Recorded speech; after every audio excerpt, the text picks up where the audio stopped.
How did the whole transition go to where you are now, living, a very phenomenal life? Got a great family, got a great business. Yeah, I mean, it just honestly, I gave it over to God Nice.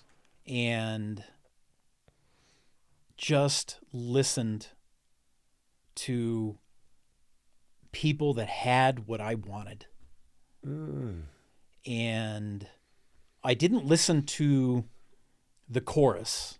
I didn't listen to the 50 people that were in meetings. Right. Okay. I listened. There was like 3 or 4 people in there that I'm like, I want that. And chose one of them as my sponsor. But then I listened to them. And whatever they told me is what I did. I didn't ask, are you sure?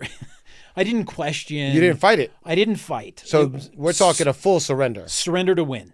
Surrender to win, my brother. Ooh, I've never phrased surrender has been my key to freedom, right?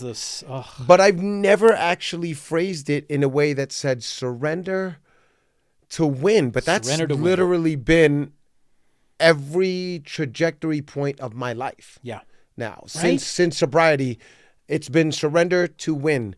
I mean, I had a older cousin, his name was Rel, who pretty much discipled me and helped me through my whole transition. And I mean, we butt heads so much. It was so ridiculous. Like I couldn't even stand him. Just the way he talked sometimes really made me mad.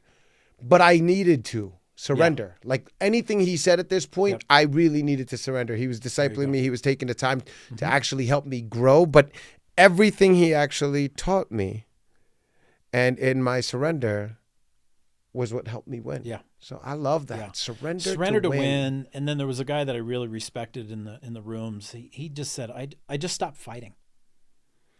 And when the waiter brings you the wrong menu, just fine. The airplane is late, fine. And just let that go. Because I think a lot of us in addiction, we're always fighting for respect in one way or another. We just get into these ridiculous spats and fights, and you don't respect me, you don't do this and that. And one, you don't really earn it because you're a mess. But the other thing is that you just let that go. And that that's the second point of the surrender to win. 90 meetings in 90 days. That's another one there. And then I didn't really start doing the steps until probably about 6 months. Oh, wow. So you didn't even start the steps. You were just... I didn't. Because I didn't. There was something that told me inside that I wasn't ready to do the real work. Gotcha. That it was... I could do the steps, but they were going to be kind of faked and half... I wasn't ready to be the level of honesty that's required to do the steps. You know what's amazing, though? The fact that you kept showing up. I had to. I regardless wanted it. When you're not ready, right? Like for anybody out there, man, just show up. Just show up. Showing up is literally such a huge step, especially for people that are like, I don't know if I can do this. I don't know if I can handle this. I don't know if I can make it through this. Just show up. Just show up. No expectations, no nothing. Just show up. Yeah. It really does make a world of difference. It does. And there's some phrases in there, that let us love you until you love yourself.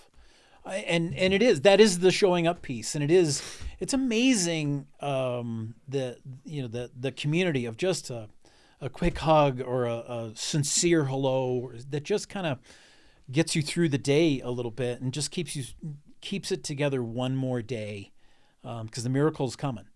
The phrase kind of goes, don't quit before the miracle happens. Right. But the miracle is coming, and you don't know when. You don't get to schedule when it arrives, but it's not on the outside.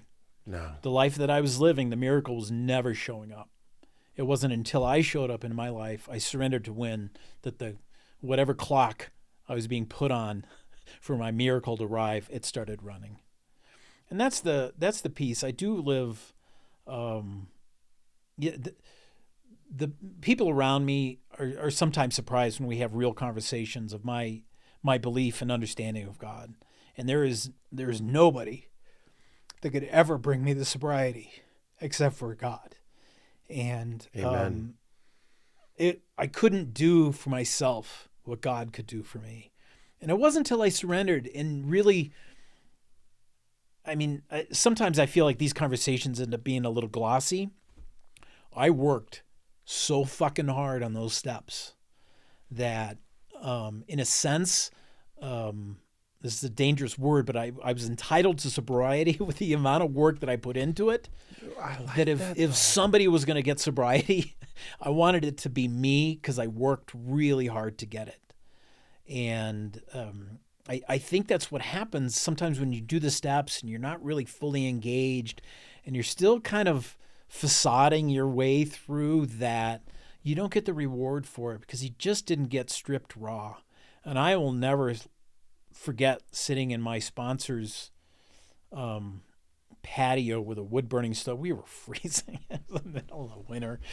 And just, I laid it all out. And whatever he asked, I answered in just as honestly as I truly understood.